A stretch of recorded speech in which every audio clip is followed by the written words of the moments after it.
ബാബറി മസ്ജിദിന് ശേഷം രാജ്യത്തെ വിവിധ പള്ളികൾ മേലുള്ള അവകാശവാദം ഉന്നയിക്കൽ തുടരുന്നുണ്ട് സംഘപരിവാരം എന്ന് നമുക്കറിയാം. ബാബറി മസ്ജിദിൻ്റെ കാലത്ത് തന്നെ 2 പ്രധാനപ്പെട്ട പള്ളികൾ ഇനിയും പൊളിക്കാനുണ്ട് എന്ന വാദം അവർക്കുണ്ടായിരുന്നു. രാജ്യത്തെ എമ്പാടും പള്ളികൾ ഇതിനകം തന്നെ സംഘപരിവാരം വിവിധ സംഘടനകൾ ലിസ്റ്റ് ചെയ്ത് പ്രഖ്യാപിക്കുന്നത് കണ്ടിട്ടുണ്ട്. ഇപ്പം മധ്യപ്രദേശിലെ ഈ ബോധ്ശാല പള്ളി, കമാൽ മൗല പള്ളി, ആ പള്ളിയിൽ ഇപ്പോൾ ഹൈക്കോടതി നിർദ്ദേശപ്രകാരം ASA ഒരു സർവേ നടത്തുന്നു. നമ്മുടെ archaeological survey of India ASI അവർ നടത്തിയിട്ടുള്ള ഒരു സർവേയുടെ റിപ്പോർട്ട് ഹൈക്കോടതിയിൽ സമർപ്പിച്ചിരിക്കുകയാണ്. മീഡിയ റിപ്പോർട്ട്സ് പ്രകാരം ഹിന്ദു ക്ഷേത്രാവശിഷ്ടങ്ങൾ അതിനകത്ത് നിന്ന് കണ്ടെടുത്തിരിക്കുന്നു, പഴയ നാണയങ്ങൾ കണ്ടെത്തിയിരിക്കുന്നു, ഈ മസ്ജിദിന് മുമ്പുണ്ടായിരുന്ന കാലത്തെ വിശ്വാസവുമായി ബന്ധപ്പെട്ട രൂപങ്ങൾ അതിനകത്ത് നിന്ന് കണ്ടെടുക്കാൻ കഴിഞ്ഞിട്ടുണ്ട് എന്നാണ് കൊടുത്തിരിക്കുന്ന റിപ്പോർട്ട്. അതുപ്രകാരം ആ മസ്ജിദ് ക്ഷേത്രാവശിഷ്ടങ്ങൾ കൊണ്ട് പണിതോ ക്ഷേത്രത്തിന് മേലെ പണിതാണോ എന്നുള്ളൊരു ഫൈൻഡിങ്ങിലേക്ക് വരാനുള്ള സാധ്യത കൂടി. അങ്ങനെയാണെങ്കിൽ ആ മസ്ജിദിൻ്റെ എക്സിസ്റ്റൻസ് ഇപ്പോൾ ഇനി ബുദ്ധിമുട്ടിലായിരിക്കുന്നു എന്ന് പറയാം. പക്ഷേ മസ്ജിദ് കമ്മിറ്റിക്ക് വേറെ വാദമുണ്ട്. ഇതിന് മുമ്പൊരിക്കൽ ഇത് പരിശോധിച്ചതാണ്. അന്ന് കണ്ടെത്താത്ത റിപ്പോർട്ട് ഇപ്പോൾ എങ്ങനെ ഉണ്ടാകുന്നു, സംശയാസ്പദമാണ് ആർക്കിയോളജിക്കൽ സർവേ ഓഫ് ഇന്ത്യയുടെ ഈ റിപ്പോർട്ട് എന്നതാണ്. ഇനിവേ നമ്മൾ ബാബരി മസ്ജിദിന് ശേഷം നമുക്ക് കാശി മഥുര ബാക്കി ഹേ എന്ന് മുദ്രാവാക്യം വിളിച്ചുവെങ്കിൽ ഇപ്പോൾ പുതിയ പള്ളി കൂടി തർക്ക സ്ഥലത്തേക്ക് വരികയാണ്. അബ്ദാവ് സാഹിബിന് എന്താണ് തോന്നുന്നത്? ഈ കമാൽ മൗല മസ്ജിദ് എന്ന് പറയുന്നത് മധ്യപ്രദേശിലെ ധർ എന്ന് പറയുന്ന പ്രദേശത്തുള്ള പൗരാണികമായിട്ടുള്ള ഒരു പള്ളിയാണ്. അപ്പോൾ അതേക്കുറിച്ച് പറയുന്നത് എന്താണ്, കമാൽ മൗല എന്ന് പറയുന്നത് മൊയ്നുദ്ദീൻ ചിശ്തിയുടെ ഡിസൈപ്പിളായിട്ടുള്ള ഒരു സൂഫി വര്യനായിരുന്നു. അദ്ദേഹത്തിൻ്റെ ദർഗ അവിടെയാണ് നിൽക്കുന്നത്. അതോടനുബന്ധിച്ചിട്ടുള്ള പള്ളിയാണെന്നുള്ളതാണ്. ഇപ്പോൾ വാർത്തകൾ വരുന്നത് വെച്ചിട്ടുണ്ടെങ്കിൽ ഈ മാർച്ചിൽ 2024 മാർച്ചിലാണ് ഹിന്ദു റൈറ്റ്സ് ഫ്രണ്ട് എന്ന് പറഞ്ഞിട്ടൊരു സംഘടന അവിടെ ഹൈക്കോടതിയിൽ ഇൻഡോർ ബെഞ്ചിലൊരു ഹർജി കൊടുക്കുകയാണ്. ഇത് ഹിന്ദുക്കൾക്ക് അവകാശപ്പെട്ടതാണ്. നേരത്തെ തന്നെ ചില ഡിസ്പ്യൂട്ടുകൾ അവിടെ ഉണ്ടായിരുന്നു. ആക്ച്വലി ഇതിൻ്റെ ഓണർഷിപ്പ് ASIക്കാട്ടോ, അത് മനസ്സിലാക്കണം. ആർക്കിയോളജി സർവേ ഓഫ് ഇന്ത്യക്കാണ് ഇതിൻ്റെ ഓണർഷിപ്പ്. വെള്ളിയാഴ്ചകളിൽ മുസ്ലിം പ്രാർത്ഥന, വെള്ളിയാഴ്ച നമസ്കാരം അവിടെ നടക്കുന്നുണ്ട്. ചൊവ്വാഴ്ചകളിൽ അവിടെ ഹിന്ദുക്കളുടെ ഭജന അത് നടക്കുന്നുണ്ട്. ഇത് സമ്പൂർണ്ണമായി ഹിന്ദുക്കൾക്ക് വിട്ടുകിട്ടണം എന്ന് പറഞ്ഞുകൊണ്ട് ഇവർ കോടതിയെ സമീപിക്കുകയാണ്. ഹിന്ദു റൈറ്റ്സ് ഫ്രണ്ട് എന്ന് തന്നെയാണ് ആ സംഘടനയുടെ പേരെന്ന് എൻ്റെ ഓർമ്മ. അപ്പോൾ അവർ മാർച്ച് 11 ഈ ഹർജി കൊടുക്കുന്നത്. മാർച്ച് 22 ASIയോട് കോടതി കൽപ്പിക്കുന്നു, നിങ്ങൾ പരിശോധിക്കണം. അപ്പോൾ ഇതിലൊരു പ്രശ്നം എന്ന് വെച്ചാൽ നമ്മൾ പലവട്ടം ഔട്ട് ഓഫ് ഫോക്കസ് പറഞ്ഞൊരു കാര്യമാണ്. ഈ നിലക്കുള്ള പഴയ സ്ട്രക്ചറുകൾക്ക് മേൽ, പ്രത്യേകിച്ച് പ്ലേസസ് ഓഫ് വേർഷിപ്പ്, ആരാധനാലയങ്ങൾക്ക് മേൽ ഉണ്ടാകുന്ന അവകാശവാദങ്ങൾ അത് ഇന്ത്യയിൽ വളരെ വളരെ ഗൗരവപ്പെട്ട ഒരു ലോ ആൻഡ് ഓർഡർ ഇഷ്യൂ ആയിട്ട്, സാമൂഹ്യ പ്രശ്നമായിട്ട് ഉള്ളൊരു കാര്യമാണ്. അപ്പോൾ ആ പ്രശ്നത്തിന് തടയിടാൻ വേണ്ടിയിട്ടാണ് 1991 നമ്മുടെ പാർലമെൻറ്റ് നിയമം പാസ്സാക്കുന്നത്, places of worship special provisions act എന്ന് പറഞ്ഞിട്ട്. അപ്പോൾ ആ ആക്ടിൻ്റെ പ്രത്യേകത എന്താണെന്ന് വെച്ചിട്ടുണ്ടെങ്കിൽ 1947 ആഗസ്റ്റ് 15 ഒരു റിലീജിയസ് സ്ട്രക്ചർ അതെങ്ങനെയായിരുന്നു ആ നിലയിൽ തുടരണം. അതിന് ഒരു അവകാശവാദം ഉണ്ടാകാൻ പാടില്ല. അങ്ങനെ അവകാശവാദം ഉന്നയിച്ചാൽ തന്നെ അത് എൻ്റർടൈൻ ചെയ്യാൻ പാടില്ല എന്നുള്ളതാണ് ആ നിയമം. ബാബരി മസ്ജിദിന് എക്സെപ്ഷൻ കൊടുക്കുന്നു. അപ്പം ബാബരി മസ്ജിദിൻ്റെ കാര്യത്തിൽ ഓക്കെ, അത് അതിൻ്റെ വഴിക്ക് പോയി. അപ്പം മറ്റ് റിലീജിയസ് സ്ട്രക്ചേഴ്സിൻ്റെ കാര്യത്തിൽ ഇങ്ങനെയുള്ളൊരു ക്ലെയിമിന് സാധ്യതയില്ല എന്ന് ഒരു ശങ്കയുമില്ലാതെ സ്ഥാപിക്കുന്ന നമ്മുടെ പാർലമെൻറ്റ് പാസ്സാക്കിയ നിയമമാണത്. പക്ഷേ ആ നിയമം ഉണ്ടായിരിക്കുകയാണ് മധുരയുടെ മേൽ, കാശിയുടെ മേലൊക്കെ അവകാശവാദങ്ങൾ വരുന്നതും സുപ്രീം കോടതി തന്നെ അത് എൻ്റർടൈൻ ചെയ്യുന്നതും. അങ്ങനെ ഒരു കീഴ്വഴക്കം ഇവിടെ ഉണ്ട്. അപ്പോൾ ആ കീഴ്വഴക്കം ഉണ്ടായിരിക്കെ മധ്യപ്രദേശ് ഹൈക്കോടതിയുടെ ഇൻഡോർ ബെഞ്ചിന് ഇങ്ങനൊരു വിധി കൽപ്പിക്കുന്നതിൽ അവർക്ക് ഒരു അസ്വസ്ഥത ഉണ്ടാകേണ്ട കാര്യമില്ല. കാരണം ചീഫ് ജസ്റ്റിസ് DY ചന്ദ്രചൂഡ് തന്നെ വാരണാസിയിലെ ഗ്യാൻ ബാബി മസ്ജിദിൻ്റെ കാര്യത്തിൽ ആ സർവേ നടക്കട്ടെ എന്ന് വിധി കൽപ്പിച്ച ആളാണ്. അപ്പോൾ ആ നിലക്കുള്ള ഒരു പ്രസിഡൻറ്റ് ഇവിടെ ഉണ്ടായിരിക്കെ നിയമപരമായിട്ട് നിയമവ്യവഹാരത്തിൻ്റെ ഭാഷയിൽ നോക്കുമ്പോൾ ഇൻഡോർ ബെഞ്ച് എടുത്ത തീരുമാനത്തെ നമുക്ക് കുറ്റം പറയാൻ പറ്റില്ല. പക്ഷേ എന്തുകൊണ്ട് അങ്ങനെ ഉണ്ടായി എന്നുള്ളത് ഒരു നൈതിക ചോദ്യമായിട്ട് അവിടെ നിൽക്കുന്നുണ്ട്. കാരണം ഇങ്ങനൊരു നിയമം നമ്മുടെ പാർലമെൻറ്റ് പാസ്സാക്കിയിരിക്കെ എന്തുകൊണ്ട് ഇങ്ങനെ ഓരോ ദിവസവും അവകാശവാദങ്ങളുമായിട്ട് വിവിധ മസ്ജിദുകളുടെ മേൽ അവകാശവാദങ്ങളുമായിട്ട് വിവിധ സംഘടനകൾ വരികയാണ്. ഒരു ഘട്ടത്തിൽ RSS തലവനായുള്ള മോഹൻജി ഭാഗവത് തന്നെ പ്രസ്താവന നടത്തി, ഓർക്കുന്നുണ്ടോ? സർവ്വ പള്ളികൾക്കും കീഴെ ശിവലിംഗം തപ്പേണ്ടതില്ലെന്ന് അദ്ദേഹം പ്രസ്താവന നടത്തേണ്ടിയിരുന്നു. ആ വിധത്തിൽ പല ഭാഗത്തു നിന്ന് താജ്മഹലിൻ്റെ പേരിൽ, കുതബ് മിനാറിൻ്റെ പേരിൽ, ഓരോ സ്ട്രക്ചേഴ്സിൻ്റെ പേരിലും അവകാശവാദങ്ങളായിട്ട് വരികയാണ്. പക്ഷേ ഇൻഡോർ ബെഞ്ച് അനുവദിക്കുന്നു. ജൂലൈ 25-നകം റിപ്പോർട്ട് സമർപ്പിക്കണമെന്നാണ് ASIയോട് നിർദ്ദേശിക്കുന്നത്. ആ റിപ്പോർട്ട് ഇപ്പോൾ സമർപ്പിച്ചിരിക്കുകയാണ്. അടുത്ത ആഴ്ച ഇത് കോടതി പരിഗണിക്കും. ഞാൻ മറിച്ചൊന്നും പ്രതീക്ഷിക്കുന്നില്ല. ASI റിപ്പോർട്ടിൽ പറഞ്ഞത് ഇപ്പോൾ നിഷാദ് സൂചിപ്പിച്ചതുപോലെ അവിടെ കോയിൻസ് കണ്ടെത്തി എന്ന് പറയുമ്പോൾ അത് ഖിൽജി ഡൽഹി സുൽത്താനറ്റിൻ്റെ കോയിൻസ് ഉണ്ട്, മുഗൾ വംശത്തിൻ്റെ കോയിൻസ് ഉണ്ട്, വേറെയും ചില രാജവംശങ്ങളുടെ കോയിൻസ് ഉണ്ട്. പിന്നെ കുറേ വിഗ്രഹാവശിഷ്ടങ്ങൾ, ആ വിഗ്രഹങ്ങൾ ഇന്ന ദേവിമാരുടെ എന്നൊക്കെ ഈ റിപ്പോർട്ടിൽ പറയുന്നുണ്ട്. അപ്പോൾ അത് വെച്ച് കമാൽ മൗല മസ്ജിദ് ഹിന്ദുക്കൾക്ക് വിട്ടുകൊടുക്കണം എന്നൊരു വിധി ഇൻഡോർ ബെഞ്ച് പുറപ്പെടുവിപ്പിച്ചാൽ അതിൽ അത്ഭുതം കാണേണ്ട കാര്യമില്ല. പക്ഷേ ഇതിൽ പ്രശ്നം ഇതാണ്, ഈ അവകാശവാദം ഇത് ഒരു വാതിൽ തുറന്നിട്ട് കഴിഞ്ഞാൽ അതെവിടെ നിൽക്കും എന്നൊരു ചോദ്യമുണ്ട്.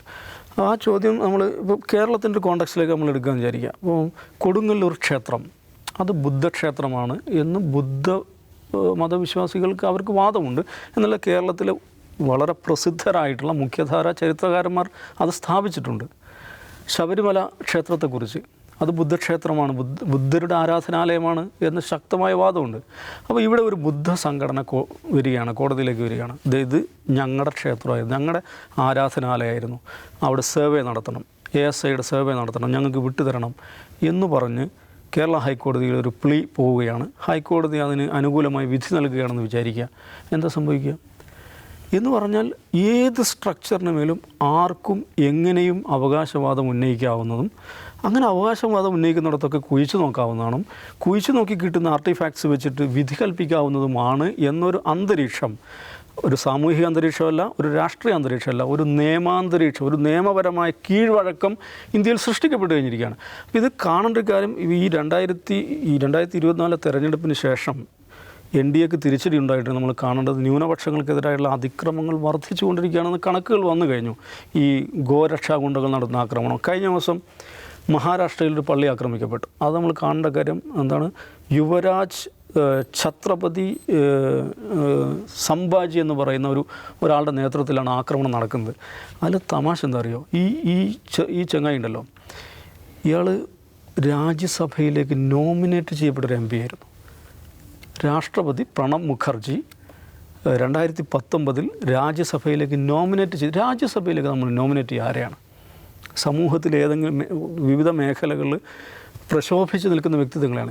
ഇയാളെങ്ങനെ നോമിനേറ്റ് ചെയ്യാൻ കാരണം വെച്ചാൽ ഇയാൾ ഈ ശിവജിയുടെ അവിടുത്തെ കൊലാപൂരിലെ രാജവംശത്തിൻ്റെ പിന്മുറക്കാരനാണ്, ശിവജിയുടെ പിന്മുറക്കാരനാണെന്നാണ് അവകാശപ്പെടുന്നത്.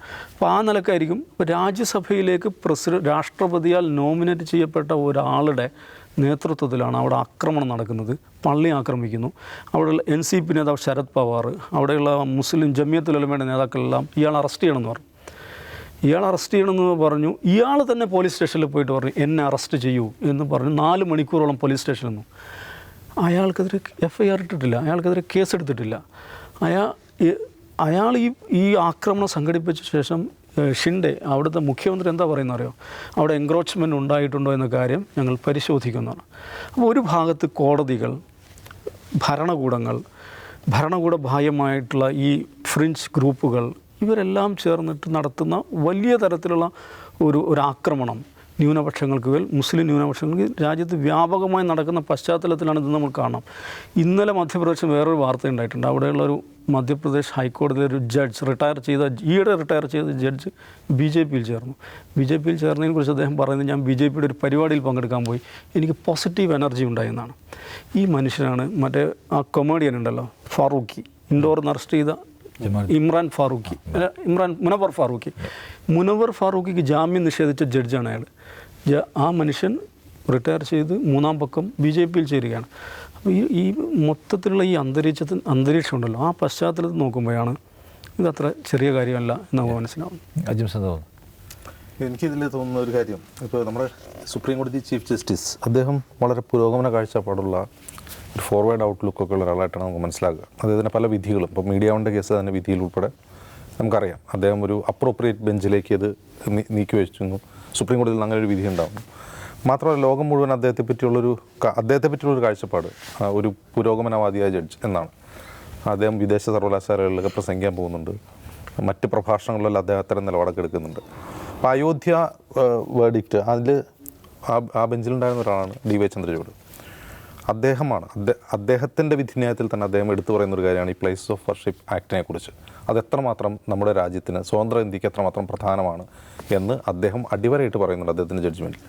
അതേ സുപ്രീം കോടതി ചീഫ് ജസ്റ്റിസാണ്, അദ്ദേഹം അന്ന് ചീഫ് ജസ്റ്റിസ് അല്ല, അദ്ദേഹം ചീഫ് ജസ്റ്റിസ് ആകുമ്പോഴാണ് ഗ്യാൻവാപ്പി പള്ളിയിൽ സർവേ നടത്താൻ ഈ POW ആക്ട് ബാധകമല്ല എന്ന് പറഞ്ഞുകൊണ്ട് അവിടെ സർവേക്ക് അനുമതി കൊടുക്കുന്നു. അത് ഒരു അർത്ഥത്തിൽ ഭൂതം, ഈ കുടം തുറന്നു വിട്ട ഭൂതമായി മാറുകയാണെന്ന കാഴ്ച നമ്മൾ കണ്ടുകൊണ്ടിരിക്കുന്നത്. അതിനുശേഷം എത്രയോ ക്ലെയിമുകളാണ് വന്നത്. അങ്ങനെ ഒരു സുപ്രീം കോടതി ചീഫ് ജസ്റ്റിസ് അതിന് അനുവാദം കൊടുക്കുന്നതോടുകൂടി ഈ താഴെ ഇതൊരു സിവിൽ തർക്കമാണല്ലോ, താഴെ തട്ടിലുള്ള കോടതികളൊക്കെ എന്താ വിചാരിക്കുക, ഇതൊക്കെ അങ്ങ് പരിഗണിച്ചളയാം, നോക്കിക്കളയാം,